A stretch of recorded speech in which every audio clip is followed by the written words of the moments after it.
In a small village nestled between rolling hills, there lived a farmer named Raj. He was known for his hard work and his unwavering faith in life, even when times were tough. One day, his only horse, which he relied on for plowing his fields and carrying goods, ran away into the forest. The villagers gathered to console him. "What bad luck," they said. But Raj simply smiled and replied, "Who knows what is good or bad?" A week later, the horse returned, bringing with it 3 wild horses. The villagers were amazed. "What great luck!" they exclaimed.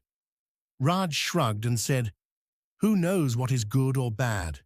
Raj's son, eager to tame the wild horses, tried to ride one, but the horse threw him off and he broke his leg. The villagers shook their heads. "What terrible luck," they said.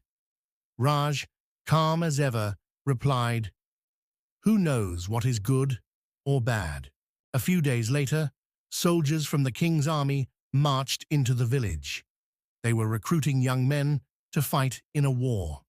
When they saw Raj's son, with his broken leg, they left him behind.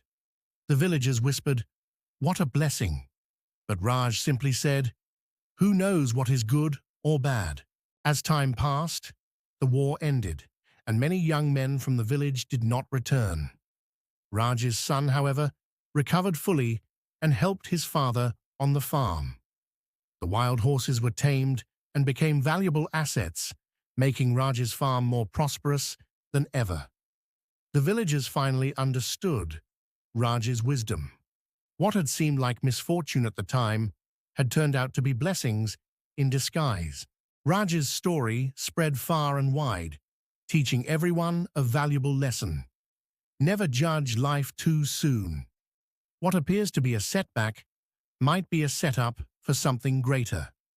Life's challenges often hide hidden blessings, and every twist and turn has a purpose.